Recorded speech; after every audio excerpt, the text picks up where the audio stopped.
இப்போது திரௌபதி மேரேஜ் எடுத்துக்கோங்க. 5 பேரை கல்யாணம் பண்ணிட்டா.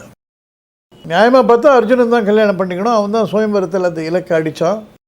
அப்போ பிராமண வேஷத்தில் இருந்தான் அவன். சத்திரியர்களுக்கெல்லாம் ஒரே கோபம். ஒரு பிராமணன் வீரத்தை காமிச்சுட்டான் அப்படின்னு. அப்போது பெரிய சண்டையெல்லாம் நடக்கிறது. அர்ஜுனனும் பீமனுமா சேர்ந்து எல்லாரையும் வீழ்த்திவிட்டு இங்கே வீட்டுக்கு வராங்க. அவங்க தங்கி இருக்கிற இடத்துக்கு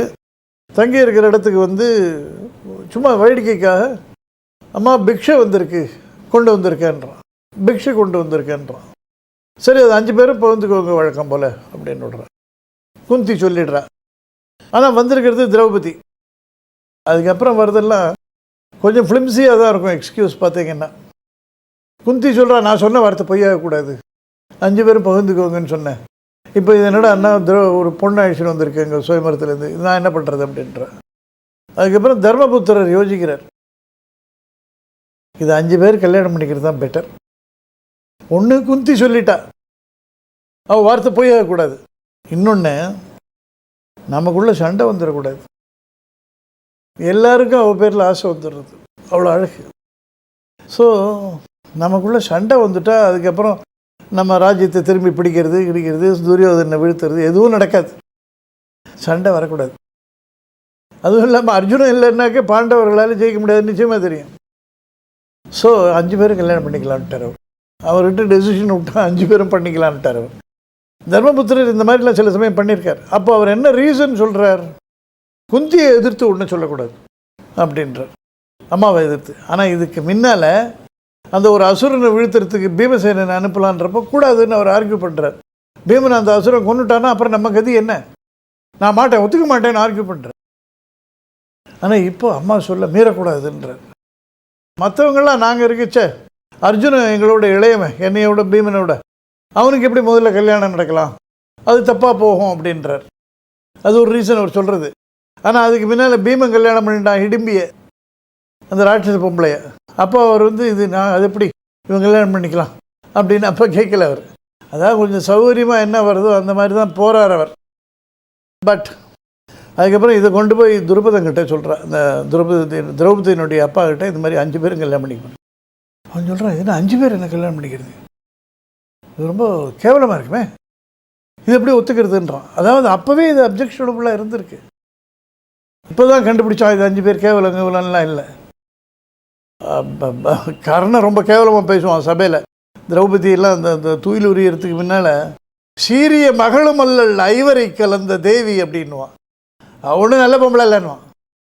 யாரடா பணியாள், தையல் சேலையும் களைவாய், பாண்டவர் சீலையும் களைவாய் அப்படின்னா மேலே மார்பில், கீழே மார்பிலே துணியை தாங்கும் வழக்கம் கீழ் அடியார்க்கு இங்கில்லை, சீரிய மகளும் அல்லல் ஐவரை கலந்த தேவி, யாரடா பணியாள், பாண்டவர் மார்பிலேந்தும் சீலையும் களைவாய், தையல் சேலையும் களைவாயின்வான். அது என்ன பொம்பளை 5 பேர், அந்த மாதிரி தான் அப்போ பார்க்கப்பட்டது. பட் துருபதன் இந்த மாதிரி சொல்கிறப்போ தர்மபுத்திரர் சொல்கிறார், இல்லை எங்கள் அம்மா சொல்லிட்டா இந்த மாதிரி 5 பேரும் எடுத்துக்கோங்கன்னு, எங்கள் அம்மா வார்த்தை பொய்யாகக்கூடாது அப்படின்றார். இது தர்மமா இதுன்னு கேட்குறான் அவன். அப்போ அவர் சொல்கிற, சூக்ஷ்மோ தர்மோ மகாராஜ நாஸ்திய வித்யோ வயம் கதி. தர்மத்தின் பாதை ரொம்ப சூக்ஷ்மமானது, அது நம்மளெல்லாம் புரிஞ்சிக்க முடியாது. அதனால் எப்படி இதுக்கு முன்னால் நடந்திருக்கோ அது மாதிரி ப்ரீசிடென்ட்ஸை வச்சுட்டு போக வேண்டியது தான், பெரியவா பண்ணதை வச்சுட்டு. இதுக்கு இது மாதிரி ஒரு பொண்ணர் ஒருத்தருக்கு வேறுபட்டவா கல்யாணம் பண்ணிக்கலான்னு நடந்திருக்கு அப்படின்னு. அப்போ வியாசர் வரார். இந்த பூர்வ ஜென்மங்களே அது இங்கே தான் வருது. வியாசர் திரௌபதி மன்னன் நீ வா என் கூட தனியாக அழைச்சின்னு போகிறார். உனக்கு ஒரு விஷயம் சொல்கிறேன் நான். இந்த 5 பேர் யாருன்னு நினைக்கிறீ, இல்லை தேவர்கள். இவங்க 5 இந்திர பதவி. அது இந்திரன்றது ஒரே ஆள் இல்லை, அது பதவி. அப்பப்போ ஒரு இந்திரன் இருப்பான். இந்த மாதிரி இருந்தவங்க ஒரு தடவை பரமசிவனை அவமதிச்சு விட்றாங்க. அப்போது கர்ஸ் பண்ணுறாரு, எல்லாரையும் சாபம் போட்டு எல்லாம் குகையில் போய் மாட்டிக்கிறான். ரொம்ப அப்புறம் மனம் மருந்தி அவர்கிட்ட மன்னிப்பு கேட்குறாங்க, எங்களுக்கெல்லாம் எதுனா வழி பண்ணுங்க அப்படின்னு.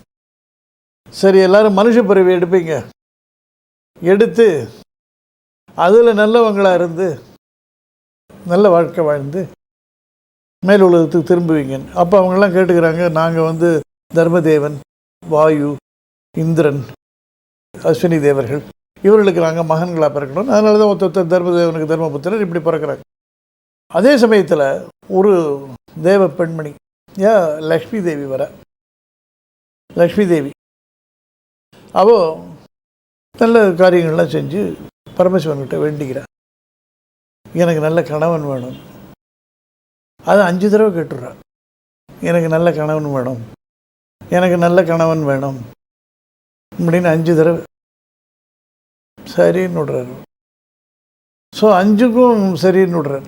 அதனால் அவள் 5 பேரை கல்யாணம் பண்ணிக்க வேண்டியது ஆறுது. இதுதான் விதிக்கப்பட்டது அப்படின்னு வியாசர் சொல்லி அவள் தான் இந்த திரௌபதி. இவர்கள் தான் அந்த இந்திரர்களாக இருந்தவர்கள். இந்த மாதிரி வாயுதேவனுக்கும் இவனுக்கும் பிறந்திருக்காங்க, இந்திரனுக்கும் தர்மனுக்கும் அஸ்வினி தேவர்களுக்கும். இதனால் இது இப்படி தான் நடக்கும், ஏன்னா ஏற்கனவே விதிக்கப்பட்டது. இதை தவிர நீ ப்ராக்டிக்கலாக பார்த்தியானா இந்த மாதிரி நடந்திருக்குன்னு சில நிகழ்ச்சிகளை சொல்கிறேன். ஏற்கனவே இந்த மாதிரி ஒருத்தருக்கு மேலே கல்யாணம் பண்ணிக்கிற வழக்கம் சில இடங்களில் இருந்திருக்கு. ஸோ அப்படி தான் நடக்கிறது. அதாவது முன் ஜென்மம்னா முன் ஜென்மத்தில் இது திரௌபதிக்கு இந்த மாதிரி நடந்தது, வரம் வாங்கினா இவங்களுக்கு இந்த மாதிரி நடந்த சாப விமோசனத்துக்கு அவர் பரமசிவன் சொன்னது, இதெல்லாம் சேர்ந்து முன் ஜென்மத்தினுடைய விளைவு அந்த ஜென்மத்தில் நடக்கிறது அவங்களுக்கு. அதனால் அதே மாதிரி இதுவும் வச்சுக்கலாம் நீங்கள் வேணும்னா. ஒருவேளை முன் ஜென்மத்து தொடர்பு பாலே அதுவா இருக்குமோ? பாசிபிள் இருக்கலாம். இல்லனா ஏன் இந்த அலையன்ஸ் வேண்டானாலும் என்னால அதை கத்திரிக்க முடியல. அந்த பையன்ட்ட ஏதோ ஒரு பவர் இருக்குடி. இல்லன்னா ஏன் இந்த மாதிரிலாம் நடக்கிறது? ஆனா உனக்கு எந்த பிரச்சனையும் இனிமே இல்லடி. ஏதாவது ஒரு ப்ராப்ளம்னு வந்துருதுன்னு வச்சுக்கோ, அந்த சன்னியாசிய வேண்டின்றும் அவரே வந்து எல்லா ப்ராப்ளத்தையும் சால்வ் பண்ணி கொடுத்துட்டு போயிடுவார். He came from nowhere. மேல் லோகத்துல இருந்து தான் பாடியில மெட்டீரியலைஸ் பண்ணி அப்புறம் காரியம் முடிஞ்சதும் அந்த பாடியில இருந்து டீமெட்டீரியலைஸ் ஆகி ஈத்தரோட கலந்துட்டார்னு அசோக் சொல்றார். This is completely unbelievable and crazy. ஏய் காதம்பரி, சில சித்தர்களுக்கு இந்த மாதிரி சித்தியெல்லாம் இருக்கும்னு நான் கேள்விப்பட்டிருக்கேனே. ப்ளீஸ், அதெல்லாம் சுத்த பைத்தியக்காரத்தனம். இன்ஃபேக்ட் இதெல்லாம் சாத்தியமே கிடையாது. இத சயின்டிஃபிக்கா ப்ரூவ் பண்ண சொல்லி நான் அசோக்க கேட்டேன். என்ன சொன்னாரு? தண்ணிய கொதிக்க வச்சா அது நீராவியா மாறும், அதே நீராவிய ஸ்கேட்டன்ல புடிச்சா அது மறுபடியும் தண்ணியா மாறும், இதுவும் அதே மெட்டமார்பிசிஸ் தான்னு சொல்றார். சோ நீ ஒரு ஞானஸ்தனுக்கு தான் வாக்கப்பட போறேன்னு சொல்லு. ஆமா, இவரை கல்யாணம் பண்ணிட்டு நான் என்னத்த குடும்பம் நடத்த போறேன் ஒன்னும் புரியல. ஆனா ஒரு விஷயம், இவர் எனக்கு சூட்டபிள் இல்லைல நன்னா புரியுறது. ஆனா அப்படி இருந்தும் ஏதோ ஒரு புல், ஒரு ஈர்ப்பு, அது என்னன்னதான் என்னால விவரிக்கவே முடியல. ஏன்னா அவாத்துக்கு போன் பண்ணி அவ என்ன டிசைட் பண்ணிருக்கான்னு முதல்ல அதை கேளுங்க.